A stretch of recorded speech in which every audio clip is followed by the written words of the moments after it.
家好，歡迎翻嚟 Chris File，我係 Chris。1980年12月29號星期一啊，喺美國德州一條好偏僻嘅鄉郊公路上面呢，有一部私家車正喺兩邊密密麻麻嘅松樹林入面，慢慢咁樣向前駛緊。車入面坐咗3個人，佢哋啱啱喺出面食完晚飯，呢個時候正係開車翻緊屋企。德州12月嘅冬天夜晚，原本應該係又黑又凍嘅，但係無端端咧，前邊咧好遠嘅樹林上面咧出現咗一團好刺眼嘅光。一開始咧，佢哋仲以為只係一架普通嘅飛機嚟，但隨住部車越駛越前嘅時候咧，嗰團光就變得越嚟越近啦，仲越嚟越光嘅添。直至到最後，佢哋先至真正睇到嗰樣係乜嘢嚟。嗰樣嘢就正正就停喺佢哋公路嘅上空，幾乎同兩邊嘅樹頂都係一樣咁高。揸車嗰個女人即刻一腳就踩住個迫力，將部車停咗喺路中間。車入面嗰3個人呢，就望住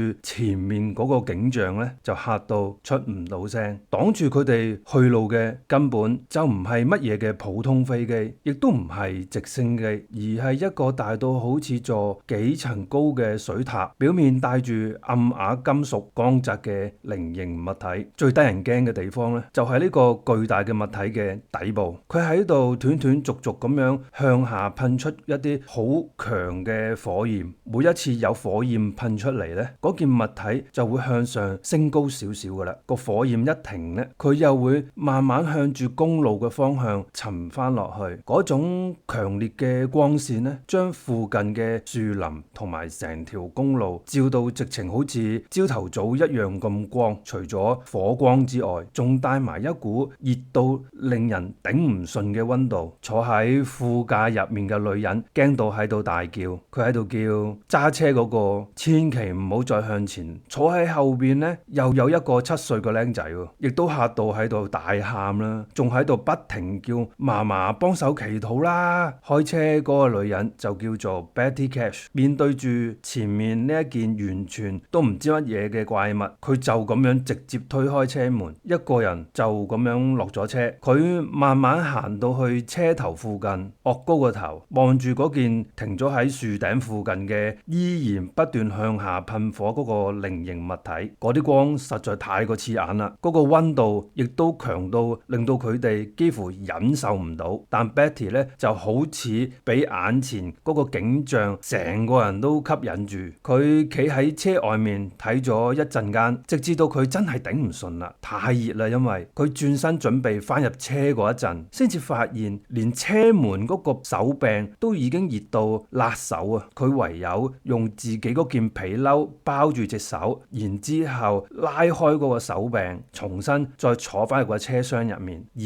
部車嘅引擎呢，同埋個收音機，亦都係因為呢一段時間入面完全死火。幾分鐘之後，嗰個巨大嘅物體開始向上升高啦。阿 Betty 先至終於重新撻得着部車，即刻開行部冷氣，希望令到車廂嘅溫度降溫。佢原本以為啊，最危險嗰一刻都已經過咗去啊！佢哋以為只要將部車開得翻、撻得翻着，只要離開呢一條公路，一切就會完結啦。但係根據佢哋後來嘅講法呢，翻到去屋企之後，只係過咗幾個鐘頭，3個人嘅身體就開始陸續出現一啲奇怪嘅異常，就係又想嘔啦，又覺得全身好灼熱啦，對眼又好刺痛啦，成身咧都軟皮皮啊，軟弱無力咁樣。而且最嚴重嘅就係曾經自己一個人落咗車嗰個啦，因為佢成個人暴露晒喺強光同埋高溫之下，佢之後嗰一段時間嘅健康情況將會急劇咁惡化，甚至出現大面積嘅脫髮。嗰一晚，佢哋一直都以為自己只係喺德州一條偏僻嘅公路上面撞見咗一個不明飛行物，直到翻到屋企之後，佢哋先至開始發現，原來真正跟住佢哋翻屋企嘅，纏住佢哋打後人生嘅，並唔係嗰個發光物體，而係一場直到今一日仍然存在住好大爭議嘅醫療災難。如果我哋翻查翻1980年嘅年底，美國德州當地嘅報紙或者生活情況呢，你會發現呢度嘅生活節奏非常之慢嘅，兩邊全部都係茂密松樹林嘅鄉村小鎮入面，普通人最關心嘅基本上都只係今晚同屋企人去邊度食飯啦，聽日翻工辛唔辛苦啦，就係呢啲簡單嘢。而當晚坐喺車入面嘅三個人原本亦只係呢個平凡畫面入面嘅一小部分嚟。揸車嘅女人叫做 Betty Cash， 佢當年就係52歲，身邊嘅朋友同鄰居嘅眼中 Betty 係一個非常之幹練、精力充沛嘅人。佢曾經經營過餐館，做過生意，因為長期自己做老闆嘅關係啊，Betty 嘅性格咧都非常之獨立果斷，而且最重要嘅係喺1980年12月之前，佢嘅身體情況一直都非常之健康嘅。以前連普通嘅感冒都好少有，身體一直非常之硬朗，都冇乜嘢大問題。而當晚坐喺副駕駛座嘅就係57歲嘅 Vicky Landrum。Vicky 同 Betty 係好多年嘅好朋友嚟，雖然兩個女人嘅性格完全唔同啊。Betty 強勢啦，果斷；Vicky 就性格溫和，非常之慈祥，同時亦係一個極度虔誠嘅基督教徒嚟。雖然性格大家都南轅北轍啊，但多年嚟一直都係好朋友，感情非常之好。當晚 Vicky 帶埋佢最錫最愛嘅心肝寶貝，只有7歲嘅親孫仔 Kobe， 佢哋一齊出門口。對於7歲嘅 Kobe 嚟講，1980年嘅聖誕假期原本係非常之高興嘅，有嫲嫲同 Betty 一齊帶佢出去玩，開心到飛起啦。1980年12月29號禮拜一嘅黃昏， Betty 開住佢新買咗嗰部冇幾耐嘅私家車，車住 Vicky 同 Kobe 由德州嘅賈斯柏出發。佢哋當晚嘅目的其實都係好簡單，因為放緊假啊嘛。Betty 打算帶佢哋去德州南部一個叫斯普林嘅地方食餐晚飯。一路上面對三個人嚟講，呢個只係一段再普通不過嘅旅程嚟嘅，但係命運就係殘酷噶嘛，往往就係藏喺呢啲毫不起眼嘅小挫折入面。當 Betty 終於開咗幾個鐘頭車去到斯普林嘅時候，佢哋先至發現原本打算去嘅餐廳當晚竟然冇開門，因為時間都已經好夜啦。阿 Kobe 亦都開始肚餓啦。Betty 同 Vicky 都冇辦法啦，只好喺附近隨便揾咗一間路邊攤，簡簡單單咁樣解決咗嗰餐晚餐。食完晚飯嘅時候，時間大約係夜晚8點半到9點鐘之間，回程嘅路非常之漫長，而且夜晚呢就越嚟越凍，就越嚟越黑添。為咗快啲翻到屋企， Betty 決定就唔行主要嗰條路啦，改行一條偏僻嘅鄉郊捷徑，德州1485，簡稱 FM 1485。呢條路係一條穿過密林，完全冇街燈嘅，兩邊都只有好高嘅松樹林嘅雙線公路。Betty 踩進油門，私家車嘅車頭燈照住前面漆黑嘅柏油路，慢慢駛入咗松樹林嘅入面。呢個時候坐喺車入面嗰三個人，冇一個人知道呢個決定最終會將三個人推向一場永遠改變人生嘅災難。私家車駛入 FM 1485之後呢，四周圍呢已經完全睇唔到任何一個嘅居民，亦都冇街燈。好似我哋頭先所講嘅 Betty 落咗車之後，佢近距離望住嗰件突然間出現嘅物體，但真正值得我哋特別去留意嘅唔係佢哋再次去見到嗰一團光，而係三個人後嚟接受調查同埋訪問嘅時候，究究竟係點樣形容呢一件物體嘅呢？同埋當其時現場出現各種嘅變異嘅情況呢？阿 Betty 同 Vicky 後嚟係咁樣形容嘅，嗰件物體同我哋大家一般認知嘅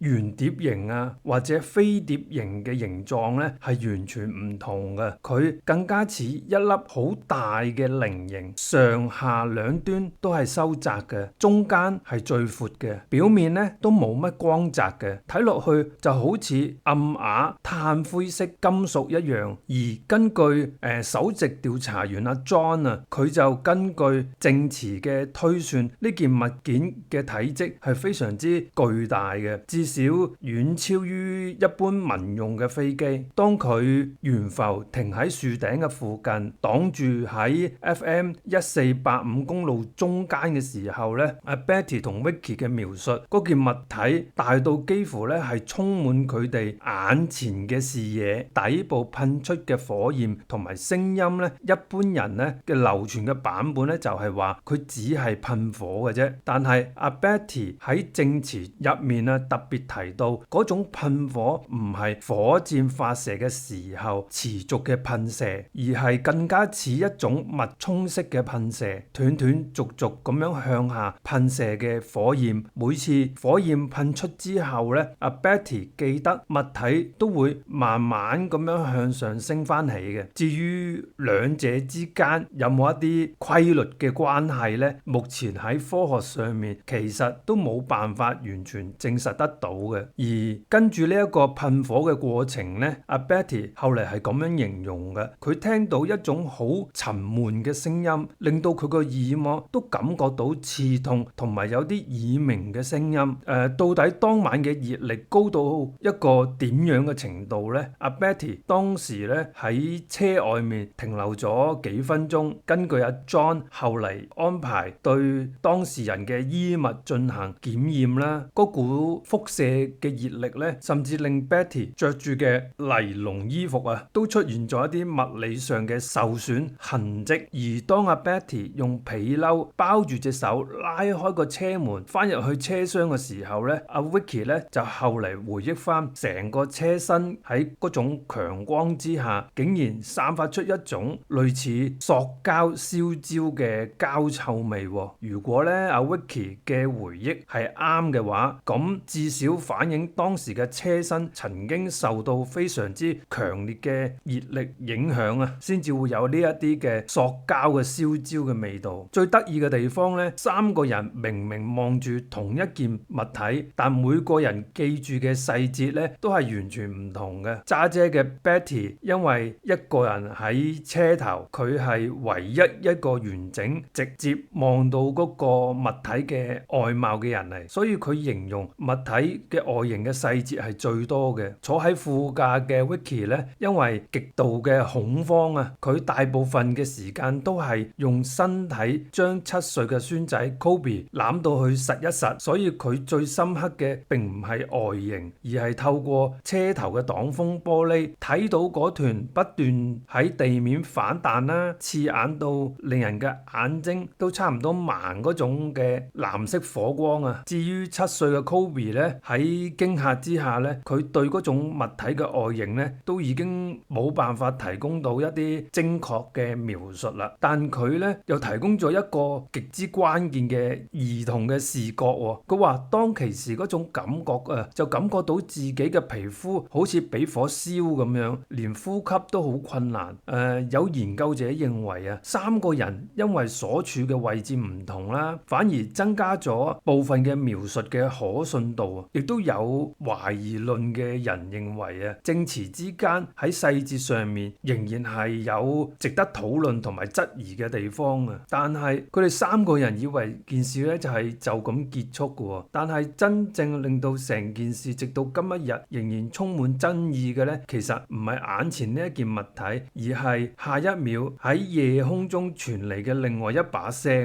阿 Betty 用皮褸包住咗隻手之後，佢先至可以勉強咁樣拉得開嗰道車門。佢成個人都好攣氣咁樣爬翻入去個車廂入面之後呢，本來以為最恐怖嘅一幕都已經差唔多完咯啩，點知就係喺呢一個時候呢，頭頂突然間傳嚟咗一陣又一陣非常之沉重嘅聲音，就係咣咣咣咣嗰啲聲音啦。嗰種聲音唔係普通嘅小型飛機飛過咁簡單，嗰把聲係越嚟越大，越嚟越近啊！直頭震到成個四周圍咧都好似喐緊嘅咁樣。阿 Betty 同 Vicky 抬頭咁樣去望一望，見到一架又一架嘅大型直升機係由唔同嘅方向咁樣飛過嚟嘅，圍住咗頭先嗰件發光嘅菱形物體。而最令佢哋印象最深刻嘅呢，就係當中有一批嘅直升機前面同埋後面都各有一個好大型嘅螺旋槳啊，個機身非常之長嘅，睇落去就好似一節喺天空上面飛緊嘅火車嘅車卡咁樣。後嚟有研究呢單事件嘅人啊，根據佢哋三個人所講嘅外形，認為佢哋見到嘅好可能就係美軍使用嘅 CH-47嘅重型運輸直升機啦。但問題就係，如果當晚真係有咁多架嘅大型軍用直升機出現，點解之後竟然完全揾唔到正式嘅記錄嘅呢？根據阿 Betty、Vicky 同阿 Kobe 後嚟留低嘅證詞啊，當晚出現嘅並唔係一架兩架嘅直升機，而係一大批嘅直升機。至於實際上有幾多架呢？亦就有唔同嘅講法喎。因為當時三個人都嚇到魂飛魄散㗎啦，加上天色又好黑喎，四周圍又有好多樹木擋住晒喎，佢哋根本冇可能企喺度逐格逐格咁樣去數嘅。不過喺之後嘅一啲調查資料同埋官司嘅文件入面呢，就經常就見到話20幾架呢個數字啦。但我哋要講翻清楚喎，呢個數字並唔係喺軍方嘅記錄，而係根據佢哋三個人之後係估計係整理出嚟嘅。所以最穩陣嘅講法呢，就係當晚佢哋聲稱見到大批嘅直升機，當中可能係有20架以上，但係冇辦法證實呢個係唔係準確嘅數字。不過呢，三個人對於直升機嘅外形嘅形容啊就一致嘅，佢就機身大啦，前後呢有雙螺旋槳啦，同埋一種好沉重同埋好震撼嘅飛行嗰種聲音。如果佢哋冇認錯啊，咁呢一批機的確係好似係軍方先至會用嘅重型直升機嚟。就係因為咁樣事件曝光咗之後呢，民間嗰啲調查人同埋協助佢哋嘅國會議員呢，就開始向美國政府追問啦，就話喺1980年12月29號嗰一晚，到底有冇軍方嘅直升機喺嗰一區活動啊？喂，咁官方之後亦都向好多個可能有關嘅軍事嘅單位去查詢啦，當中包括當時位於德州嘅陸軍基地啦，其他嘅空軍單位啦，同埋德州陸軍國民警衛隊啦。調查嘅方向其實都好直接啊，查翻當晚邊啲嘅直升機係有起飛過呢？查翻每日嘅飛行記錄啊，查翻有冇軍事演習，再查下有冇任何嘅部隊喺案件嘅地點附近執行緊任務。但最後收到嘅答案呢，基本上都係一致嘅。喂，冇記錄喎，冇任務喎，亦都冇任何嘅單位承認嗰一晚曾經係派出大量嘅直升機去嗰個地方喎。即係話佢哋嗰三個人話自己見到成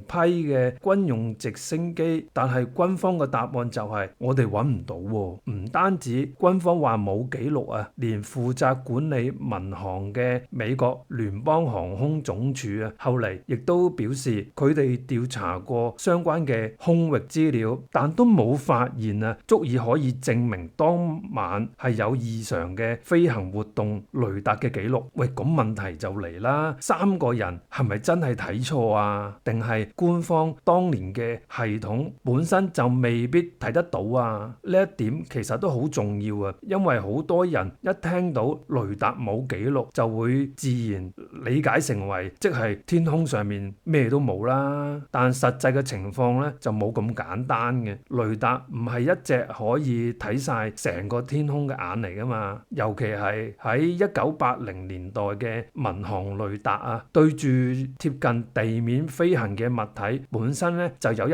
定嘅限制嘅。雷達嘅信號大致上係直線向外傳播嘅，如果中間係有地形、樹林或者物體飛得太低，嗰個信號就有機會會被阻擋住啦，又或者同地面嘅雜訊混淆咗一齊。而且案發個地點都唔係一片好空曠嘅平原嚟噶嘛，嗰度係德州東部嘅鄉郊公路啊嘛，兩邊都有密密麻麻嘅松樹添，所以有一啲嘅研究者提出，如果當晚真係有直升機貼近樹頂低飛啊，民航嘅雷達未必係可以清楚咁樣捕捉到佢哋噶嘛。不過我哋都唔應該講到雷達一定係完全睇唔到嘅，比較準確嘅講法係嗰種地形同埋低空嘅飛行嘅情況之下咧，雷達係有可能係睇漏嘅，或者得到嘅信號係唔夠清楚嘅，又未必可以留低完整嘅記錄嘅。仲有一樣嘢就係直升機上面嘅對講機啦，一般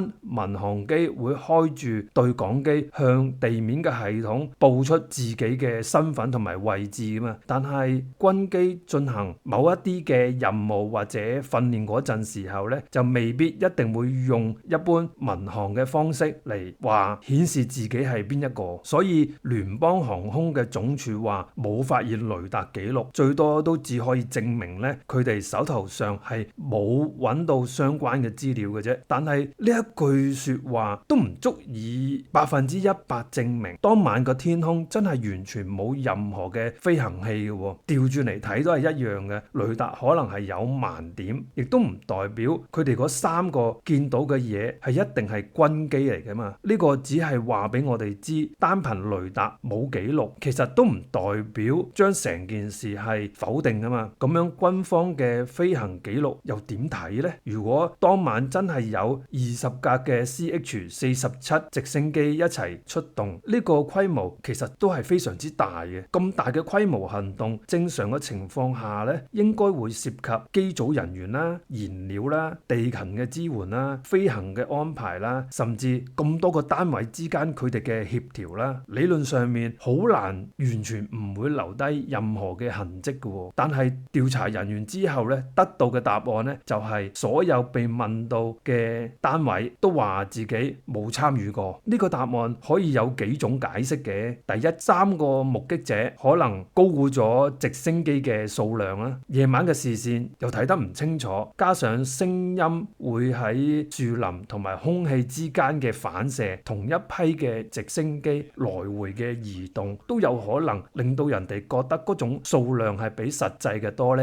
第二，佢哋可能認錯咗直升機嘅型號，又咁遠又咁黑同埋又咁驚嘅情況之下咧，見到前後有雙螺旋嘅外形都未必係代表嗰架就係 CH-47嚟㗎。第三，嗰一晚可能真係有軍方嘅活動，但調查問錯咗單位，又或者相關嘅記錄都冇保存低呢。仲有一個比較敏感嘅可能性，就係某一啲嘅行動佢本身唔會出現喺一般人可以調查嘅記錄入面。不過呢，到目前為止都冇公開嘅證據可以證明嗰一晚真係有一場秘密嘅軍事行動，所以我哋都唔可以直接話軍方係隱瞞，亦都唔可以將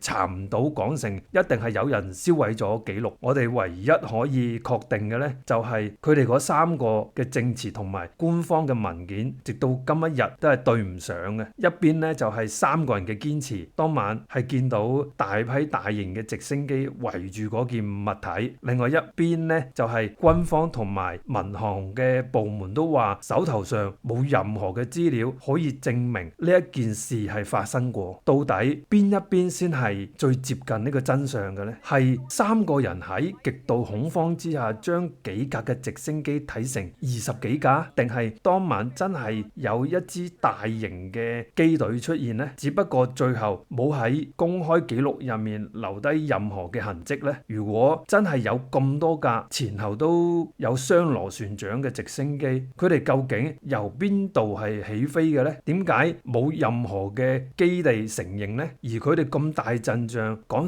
去現場啊，究竟係想追蹤嗰件物體，保護嗰件物體啊，定係本身已經知道嗰件物體係乜嘢呢？直到今日呢一批嘅直升機就好似只係存在於佢哋三個人嘅記憶入面咁樣，佢哋喺夜空出現，圍住嗰件發光嘅物體，然後又同所有嘅官方記錄一樣消失得無影無蹤喎。如果你以為三個人終於都離開咗嗰一段公路，成件事呢就到此為止嘅話，咁就可能估錯咗啦。因為接住落嚟最恐怖嘅呢，就唔係當晚見到嗰件發光嘅物體，而係返到屋企之後啊，三個人嘅身體開始一日比一日咁樣，好似有啲唔對路喎。最初呢都只係覺得有啲唔舒服嘅啫，不停作嘔啦，身體好似發燒嘅咁樣，又熱又攰啦，對眼又紅又痛喎，好似俾火燒緊咁樣。如果淨係得呢啲咁嘅症狀呢，可能都仲會有人覺得只係受到驚嚇先至會係咁樣嘅啫，休息幾日就會冇事噶啦。但事實上完全唔係咁樣咯。三個人入面情況最嚴重嘅，始終都係阿 Betty Cash。去到1981年1月3號啊，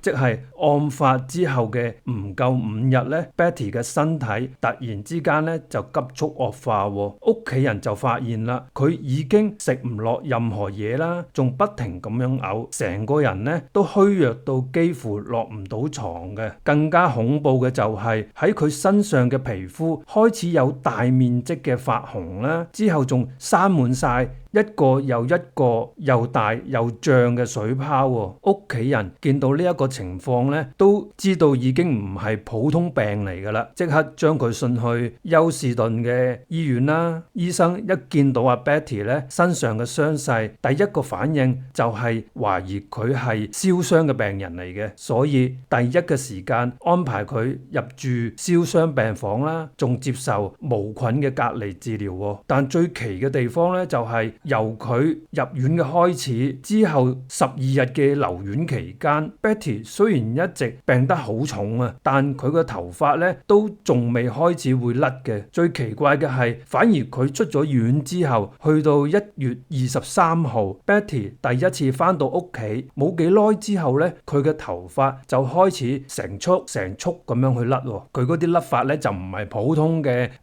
我哋洗頭咁樣我甩啲頭髮出嚟，佢而係連住髮根一紮一紮咁樣去跌落嚟。冇幾耐之後咧，幾乎成個頭嘅頭髮都甩晒㗎啦。後嚟啊，民間嘅調查員去到 Betty 嘅屋企探訪，仲親自拍低咗一批嘅相片。相片入面可以清楚睇得到佢頭皮嚴重咁樣紅腫啦，部分嘅位置仲出現潰爛啦，幾乎已經冇晒頭髮啦。呢一批相到今日仍然保存咗落嚟嘅，至少證明咗有一樣嘢， Betty 當晚的確唔係乜嘢事都冇發生過，佢嘅身體真真正正受過一次非常嚴重嘅創傷。但問題係佢係到底乜嘢造成嘅呢？呢啲相其實都揾唔到答案嘅，醫生一開始都答唔到㗎，因為 Betty 入院嗰陣，醫療嘅團隊根本就冇諗過有 UFO 呢一回事，更加冇人會一開始就懷疑係輻射。醫生只係按正常嘅程序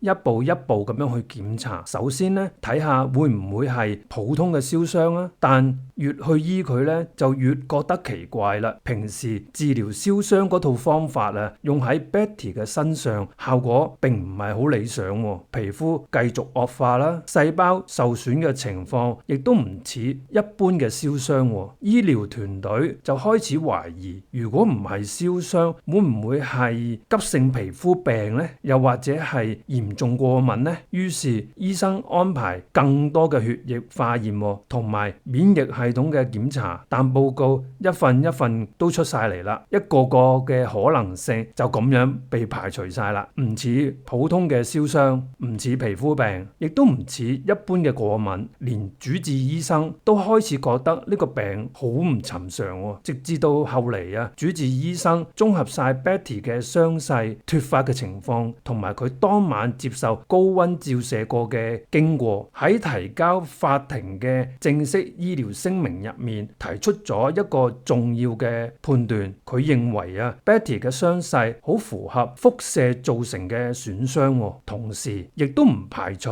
曾經佢係吸入某一啲嘅化學嘅物質，又或者有害嘅氣體。之後呢位醫生更加喺法庭宣誓作供話，根據 Betty 嘅臨床傷勢推算，如果真係由輻射能量造成啊，佢當晚所承受嘅程度咧，就已經足以令到佢出現作嘔啦、皮膚嚴重受損啦，甚至之後出現大面積嘅脫髮嘅。不過要講清楚一樣嘢，並唔係話當晚有人喺現場量度到一啲輻射嘅度數出嚟，而係醫生根據阿 Betty 嘅傷勢反向推算出嚟嘅專業意見，兩樣嘢唔可以混為一談嘅。去到呢一度，成件事又出現咗另外一個好大嘅矛盾啦，因為醫生嘅推論同埋現場所揾到嘅證據竟然完全都唔吻合嘅。網上有人一直話事發之後現場驗到嘅核輻射超標，但查翻公開嘅資料呢，無論係民間嘅調查員啦，定係之後去到現場調查嘅人呢，都冇喺 FM 1485公路發現異常嘅核輻射殘留。如果3個人受傷唔係因為核輻射，咁樣令 Betty 傷成咁樣嘅，到底又係一股乜嘢能量呢？現場揾唔到答案，醫生亦都解釋唔晒，但3個人身上留低嘅醫療記錄就一直存在到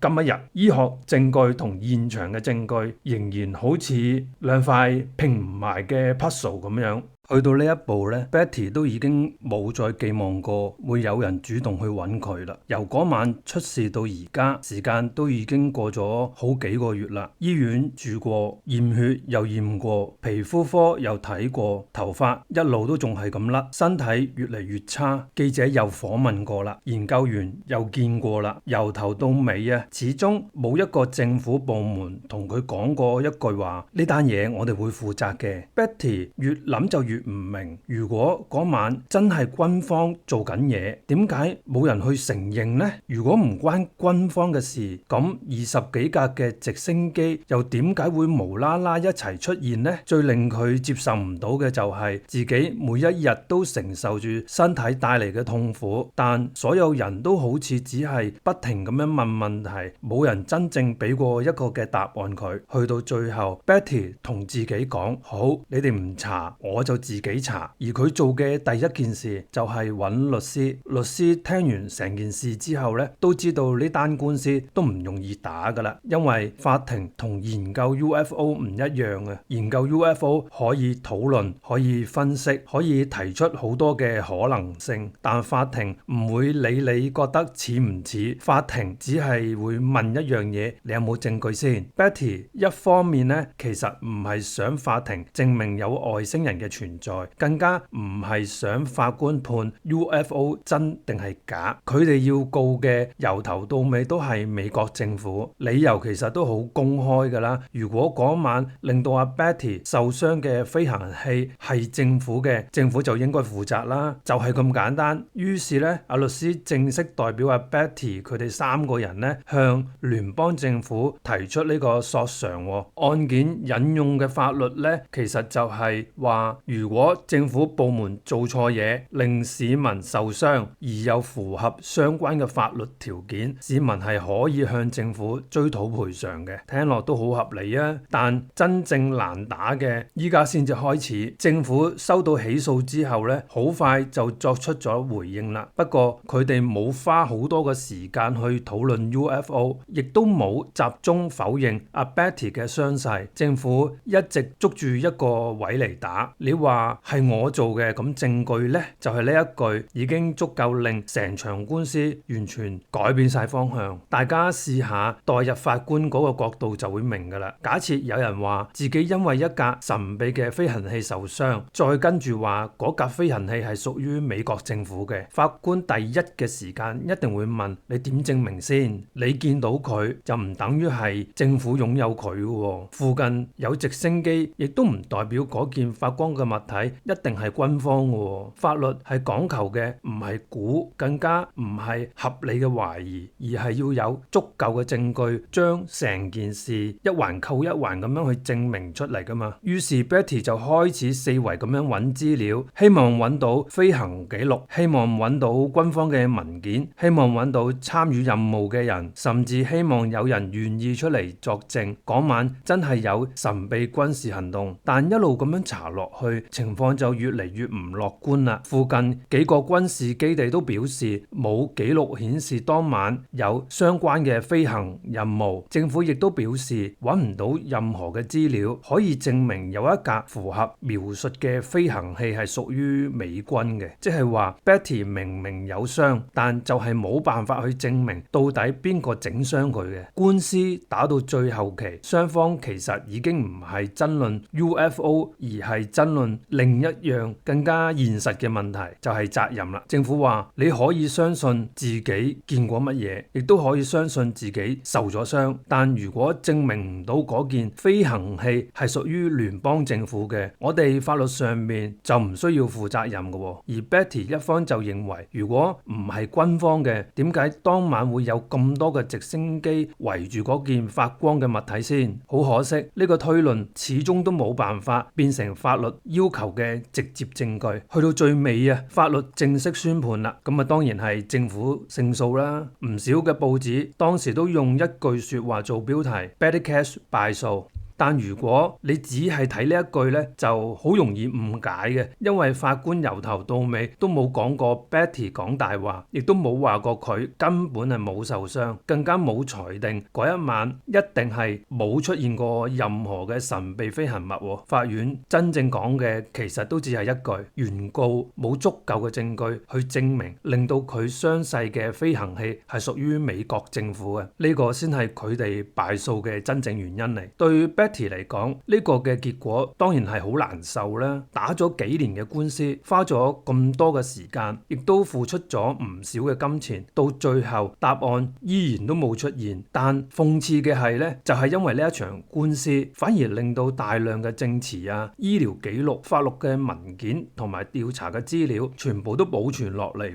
40幾年之後，我哋今一日先至可以睇翻成件事嘅來龍去脈，甚至逐份嘅文件重新分析。你以為嗰場官司就咁輸咗呢，就好似太快下定論啦。因為對於 Betty Cash 嚟講，佢哋三個人喺1986年嘅法庭嘅一句案件被駁回，並唔係代表呢件事從此消失，反而由嗰一刻開始呢，呢單案件呢，正式由一宗法律嘅案件變成咗 UFO 歷史上其中一宗最具爭議，亦都最耐人尋味嘅經典案例啊！法庭最後嘅裁定，美國政府係無需負責嘅，原因唔係法官認定 UFO 根本冇出現啊，亦唔係認定3位目擊者喺度講大話。真正嘅原因呢，只係原告嘅律師始終都未能夠提出足夠嘅證據去證明當晚發光嗰個物體確實係由美國政府所擁有或者係控制嘅，即係話法庭只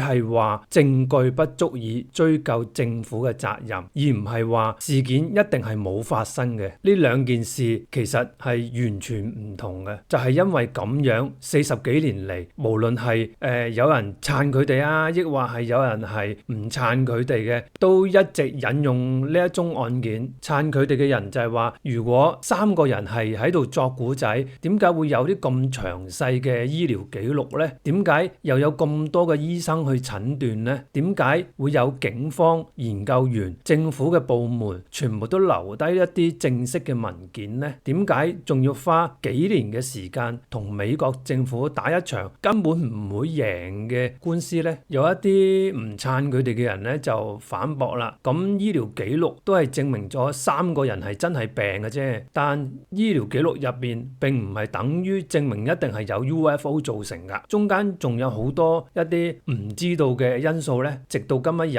兩派都仍然說服唔到大家嘅。喺案件結束之後呢，阿 Betty 嘅身體呢一直都冇真正康復喎，咁多年嚟啊，佢都不停係咁樣去接受治療，甩頭髮、皮膚問題啦、眼睛、身體嘅痛楚，仍然都一直係困擾住佢嘅。雖然官司就失敗咗啦，但阿 Betty 從來都冇公開承認自己講嘅嘢係錯嘅。相反咧，佢每一次接受訪問咧，佢都堅持我知道嗰晚係真係見到一個菱形嘅發光嘅物體。呢句說話由1980年一直講到去佢晚年啊，都冇改變過。而佢嘅朋友亦都係一樣啊。呢一位一直都好冷靜、好虔誠嘅婆婆啊，咁多年後接受訪問嗰陣時，仍然都係重複同一句說話嘅。佢話如果當晚冇發生過嗰件事呢，佢哋3個根本咧就唔會變成今日咁嘅樣嘅。對佢嚟講，嗰晚見到嘅唔單止係一個發光嘅物體，而係一件徹底改變咗佢人生嘅事件嚟。至於當年啊，只有7歲嘅 Kobe 啊，佢可以話係成件事最令人心痛嘅一位嚟。因為事件之後嘅醫療記錄顯示，佢曾經出現眼睛發炎啊、皮膚灼傷等多個問題。更重要嘅係咧，喺心理影響方面啊，多年以後佢接受訪問嗰陣時候，Kobe 就承認細個嘅經歷一直影響住佢。每次聽到直升機嘅聲音，甚至見到直升機，都會不自覺咁樣諗翻起1980年12月29號嗰一晚嘅。無論事件真相係點樣，對於一個7歲嘅小朋友嚟講，呢種咁嘅創傷啊，都係真真實實咁樣存在嘅。隨住時間嘅過去啦，有一啲嘅研究 UFO 嘅機構咧，佢哋重新查翻警方嘅記錄、醫療記錄、法院嘅文件、證人嘅口供，甚至包括我哋頭先一路見到嗰啲真正嘅聯邦法院嘅文件。目的並唔係要證明一定係有外星人，而係希望重新還原翻1980年12月